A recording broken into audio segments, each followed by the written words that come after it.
matter. Attention, citizens of matter. Attention, citizens of matter. Attention, citizens of matter. Attention.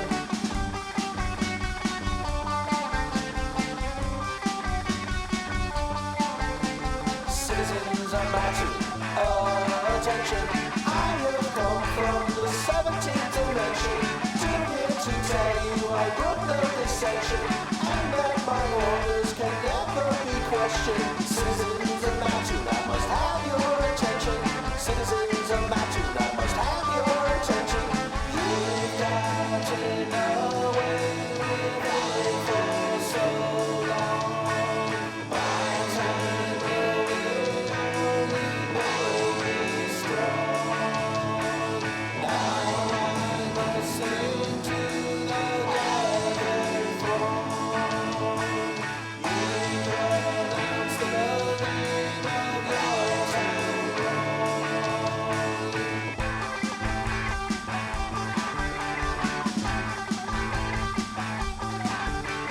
Citizens of matter, attention. Citizens of matter, attention. Citizens of matter, attention. Citizens of matter, attention.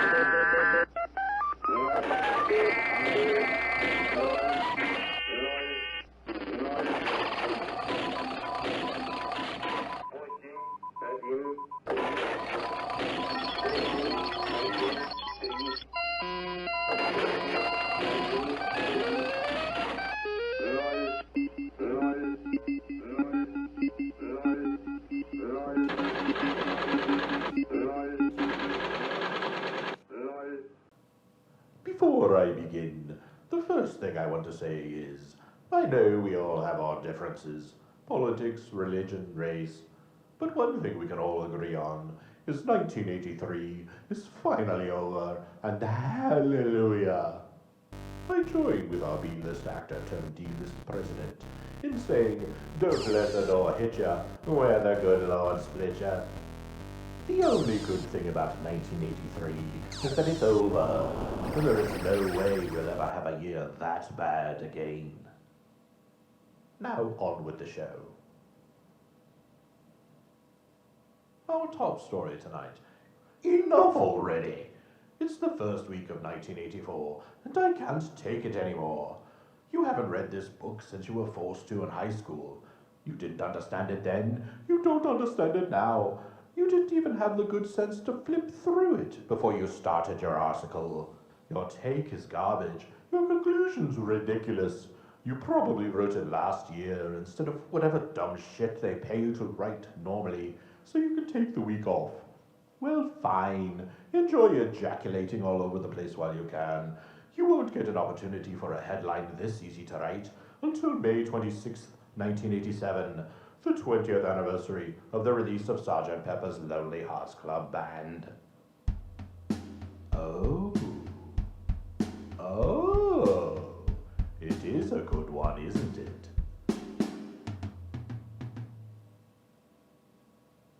Harold Green, the judge who split AT&T, has remained optimistic since then. Said Green, You know, I remember how I split that T off. I'm pretty sure if I just get it jammed in there right, the other T will come off like that. Bridgeworth Theatre in Goshen have created a novel approach to the touchy subject of child molestation. Dressed in furry bear and moose costumes, the performers put on plays about good hugs and bad hugs, performing in schools, churches, and town civic centers. Adults dressed in mammal costumes, talking about the bad touch. I have a feeling we are witnessing the birth of either a one-hit wonder or a subculture of the sickest individuals this side of male fans of My Little Pony. year's Rose Bowl features Grand Marshal Danny Kaye, 147, who recently underwent quadruple bypass surgery. Imagine being the poor slob who gets paid to keep that nightmare train on track. You got a pretty face, Toots. Let me tell ya, I was banging two of the Andrews sisters, and neither one of them knew about the other one. I put my pestle in Martha Ray's vessel, if you know what I mean. And when I say pestle, I mean my petzl. And that Martha Ray, oi, she had a mouth on her, a mouth you wouldn't wish on your mother. If you want to know more about how Superman 3 was made, tune into WRTV tonight at 7 for the making of Superman 3. If you want to know more about why Superman 3 was made, consult your nearest pile of cocaine. Shanghai Lady, a topless bar in Torrance, can no longer serve alcohol after losing its liquor license. Bar manager Samantha Perry said that while the legal issue is being resolved, patrons can enjoy fresh soft beverages and juices in the Oriental Persuasion Lounge.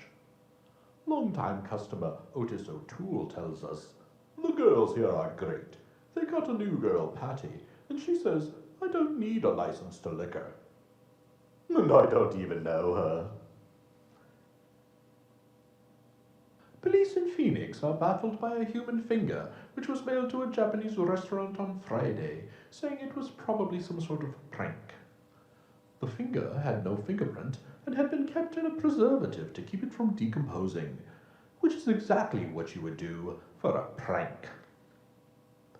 If the police are unable to imagine who would send a severed human finger to a Japanese businessman, perhaps I can help with the rebus in a bit I have shamelessly ripped from Svengoolie, although I will spare you the 17 minutes of drawing while you're waiting to get back to Billy the Kid versus Dracula.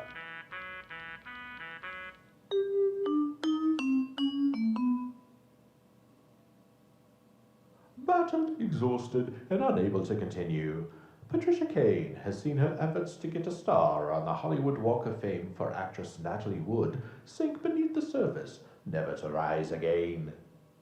One final appeal has been launched, and for now it appears that the fate of Natalie Wood is once again in the hands of her husband, actor Robert Wagner. Freethinker T.H. from Syracuse asks, what is so black about Vanessa Williams? I would suggest the fact that you felt the need to even ask that question about her is what is so black about Vanessa Williams. A 46-year-old East Side man was robbed by 3 men claiming to be policemen, he told the police. Great, as if they don't have enough bad ideas without giving them another one. The Daily Mirror reports that due to a scheduled trip to Italy in October, Prince Charles and Lady Diana will not be having another baby this year. You read it here first. No baby for Lady Di in 1984. Take it to the bank. Congratulations to Anthony White of Chicago's South Side, who is believed to be the first homicide victim of 1984. White, 25, was shot in the chest outside of Dingbat's Bar at 4:30 a.m. and died shortly afterwards. I don't know. I really think he should be put on the 1983 list. I mean, it was still New Year's Eve for him. I think if you're the first homicide of the year, you should at least wake up and get out of bed first. Rolling Stones guitarist and walking ecological disaster Keith Richards married his longtime girlfriend, model Patty Hansen, 27. She's 27? She's not a long-time girlfriend. She's not a long-time anything. I guess it may seem like a big age difference, but in 40 years, she'll be 67, and Keith Richards will be as dead as this marriage will be within the year. The Tournament of Roses parade was delayed while the FBI investigated reports of bomb threats made by unknown parties potentially linked to Lebanese terrorists. The FBI has reportedly concentrated its investigation on one unknown individual, but Pasadena police spokesman Michael Guerin said, "Our resources are having difficulty corroborating anything. We here at NF84 have no knowledge of any plots to disrupt the parade, but we would like to suggest that sometimes the actual culprit is hiding in plain sight." The family of Dennis Wilson, the only beach boy who actually surfed, have received special permission from Ronald Reagan for Wilson to be buried at sea. Wilson, a one-time friend of Charles Manson, drowned last week while diving off a pier in Marina del Rey. Being buried at sea after drowning? Isn't that kind of like being cremated after spontaneously combusting?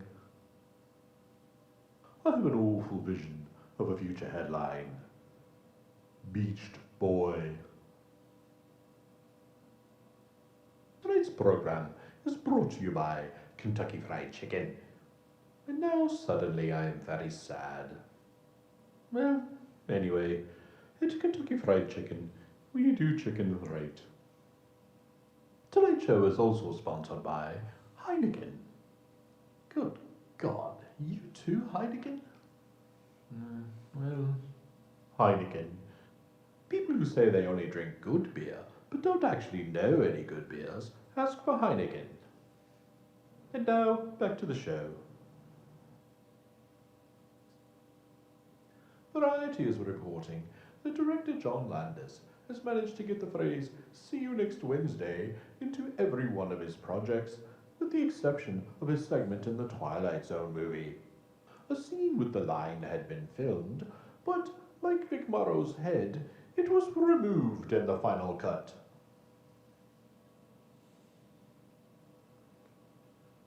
You don't say.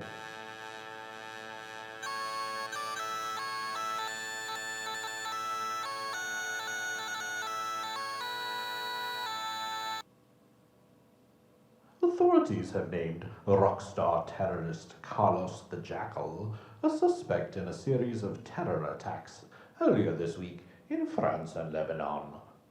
Why, that Carlos-the-Jackal. If he were here now, I'd say, put on your Reeboks, man, and go play fucking tennis.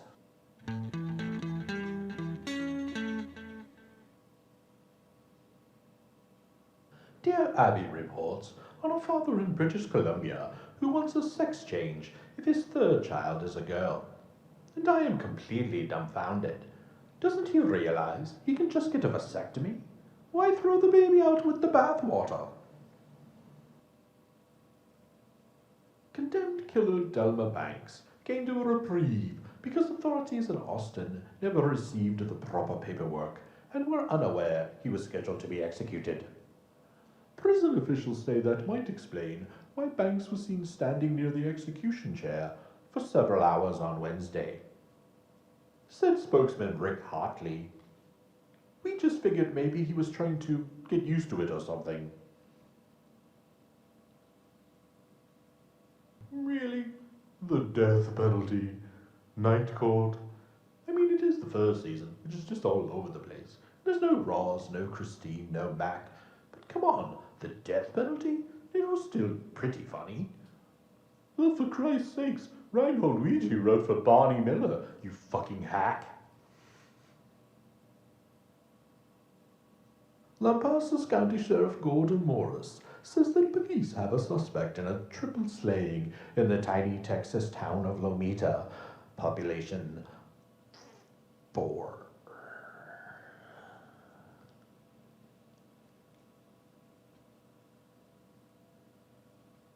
And now we bring you the latest monstrosity from the world according to Garb Field.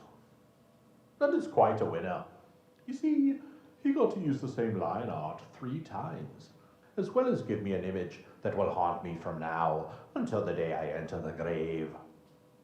Here's to you, Jim Davis.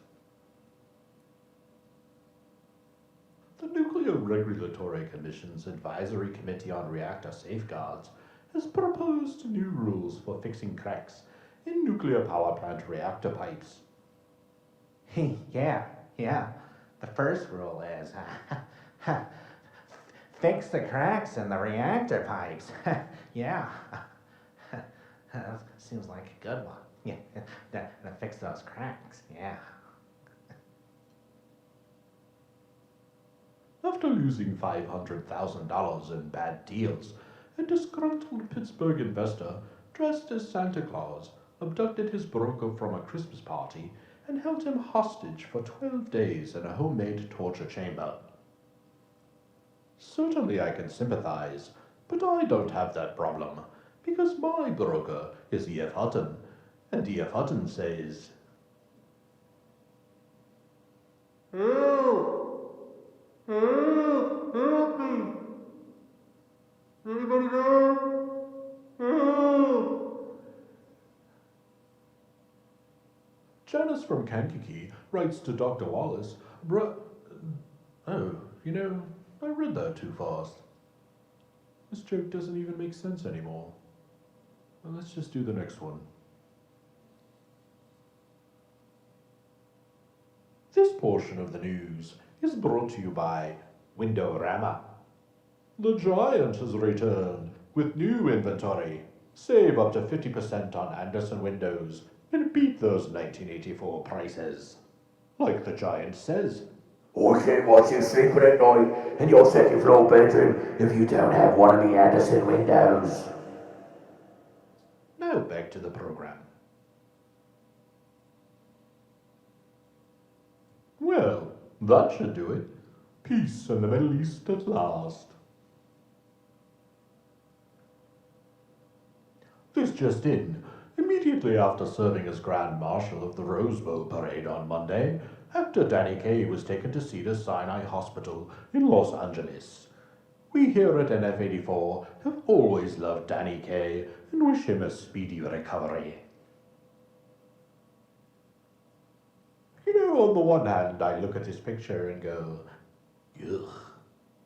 And yet on the other hand, I look at this picture and go, ugh.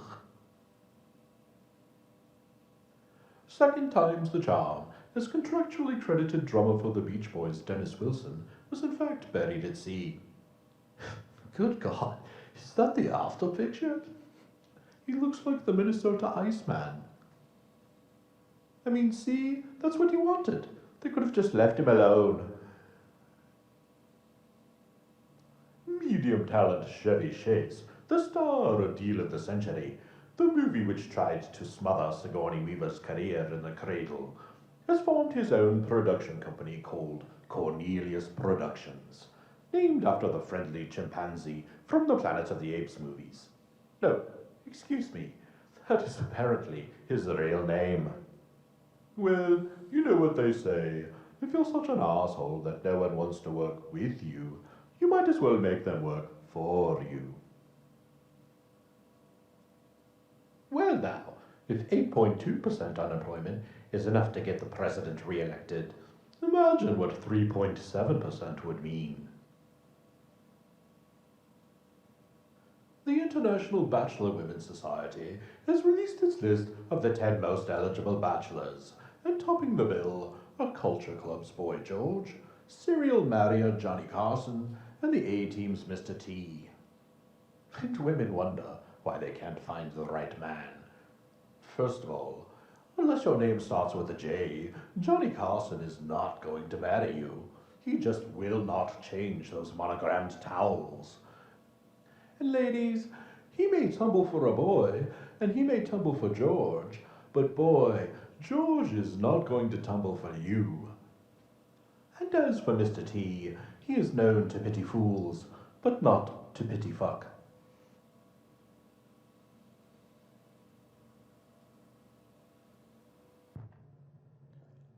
Speaking of women making bad decisions, it's time for a special segment highlighting great women and their even greater mistakes.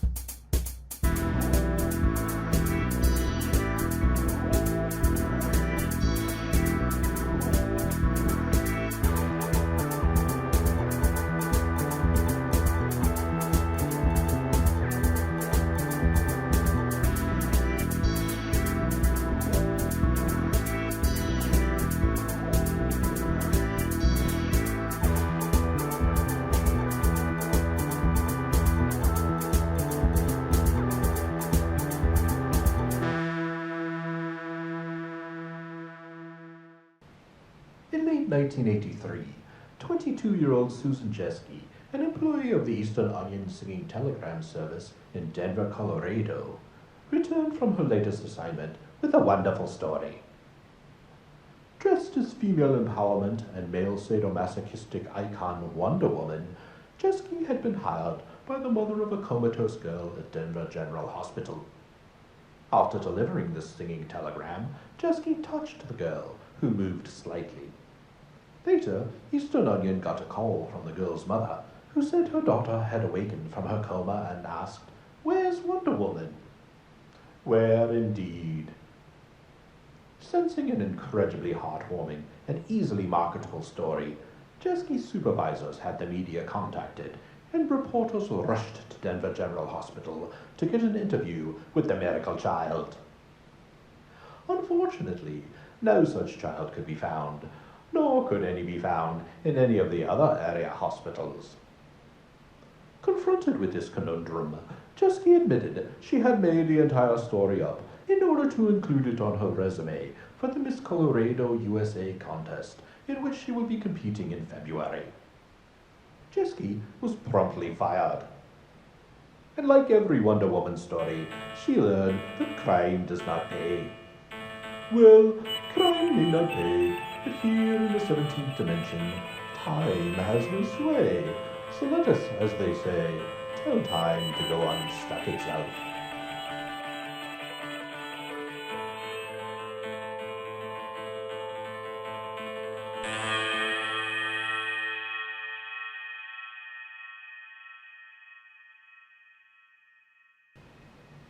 Jeske, who had actually won a Miss Littleton pageant in 1983, is something of a grown-up John Benet Ramsey, obsessively compulsively competing in every beauty pageant she can get her grubby hands on.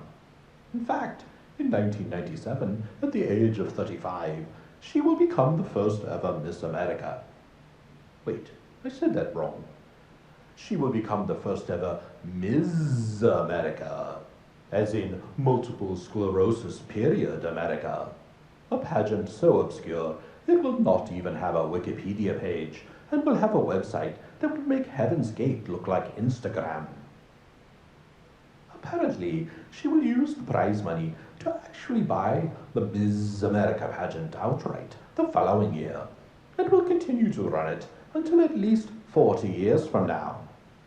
So in the end, ladies, always remember to not let a little thing like sociopathic lying stand in the way of living your best life. You can do it, and don't let anyone else tell you otherwise. Join us next time for Big Muffs of Herstory.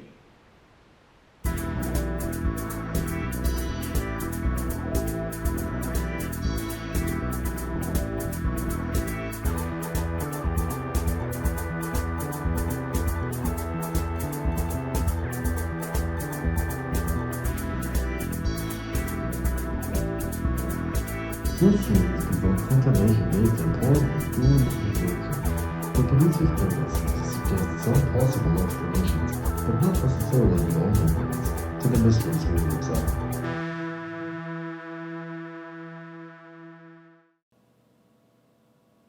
Most beautiful woman and a half in the world, Liz Taylor, moved into perennial bachelor Rock Hudson's apartment during her recent run on Broadway, only to move out and leave the place looking like the day after, according to one observer.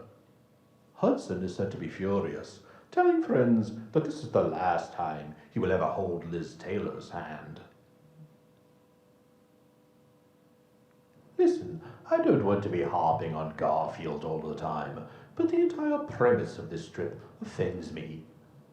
Apparently, it's Paper Bag Week, and somehow Donald John Arbuckle is supposed to lift this bag containing the morbidly obese Garfield without noticing the weight differential, while still believing the bag to be empty.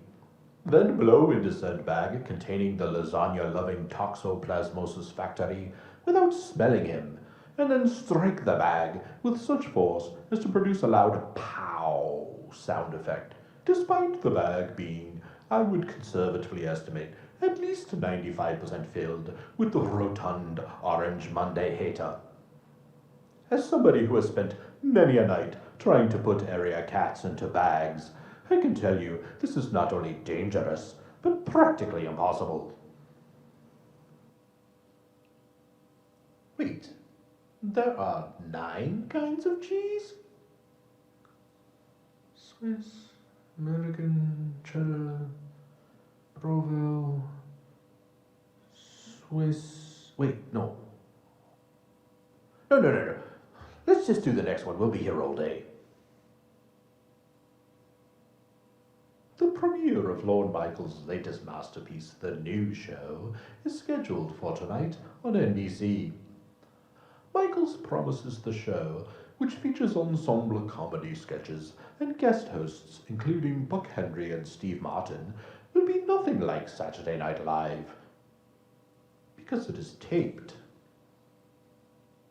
One thing's for sure, the correct magazine Reject, who drew this advertisement, should have his fingers broken, if they weren't already before he started. Somehow, he managed to draw a caricature of Dave Thomas without ever having actually seen a picture of Dave Thomas. It's like he realized he had fucked it up, and the only way to cover his ass was to put a Great White North beer in his hand. Subtle. If this is anything to go on, the new show will go over about as well as New Coke.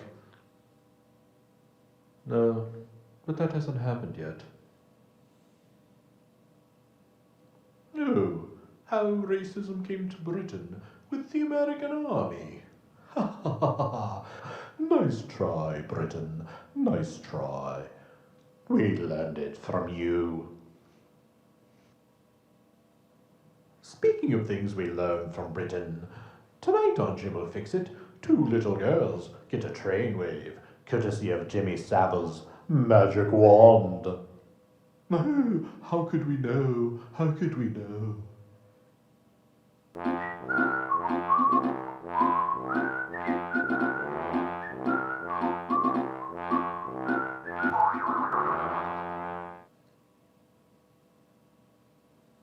This week on It's Movie Time, we will review Blonde Goddess, showing in downtown Charleston this Friday at midnight. First of all, is this the only kind of movie they can get to play at the Will Rogers Theatre? I know he never met a man he didn't like, but then he never met Ron Jeremy, who I am told makes an appearance as a First World War German triplane pilot. I say I am told because, quite frankly, though I found the first scene in which Jungle Jane witnesses the forbidden and quite extensive native rituals to appease the blonde goddess Amarella to be increasingly exciting, by the time she is rescued by Louisiana Smith from having her virginity sacrificed at the end of the scene, I had suddenly lost all interest. In fact, I felt I had gotten everything I needed from the movie, as if it had nothing more to say to me, and so I awkwardly left the theatre in shame. The ad proclaims the film to be an erotic climax to the 20th century, and I wonder if the producers are aware that we still have 16 years left. All I know is that no blonde goddess is going to be very happy if you climax while she is only 84% of the way there. In summation, while this movie may be proportionately more able to satisfy the experienced cinephile, it will probably take the average viewer 7 or 8 attempts to accommodate the story in its entirety.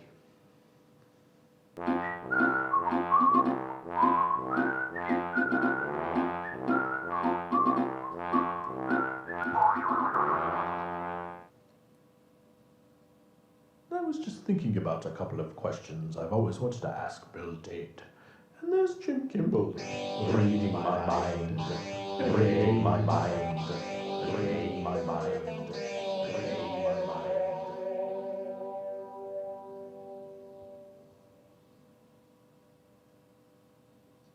This portion of the news is brought to you by Marshall Fields, now having its semi-annual Oh Baby Have We Got Savings For You event. For all your baby needs, or if you just need a baby, Marshall Fields has you covered. Oh, the one at the top is 25% off.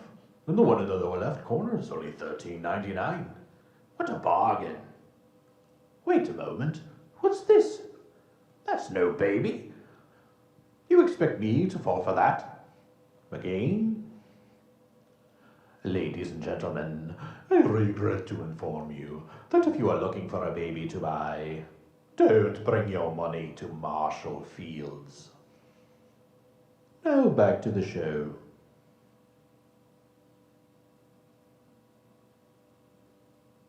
You know, everybody talks about John McEnroe being the bad boy of tennis, but let's not overlook professional nice guy Jimmy Connors.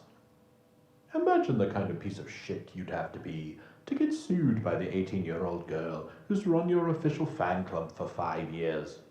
And not for something inexcusably sexual, which is what you'd expect, though very natural, but for trying to rip her off. Don't you have enough money, Jimmy Connors? Leave that poor girl alone.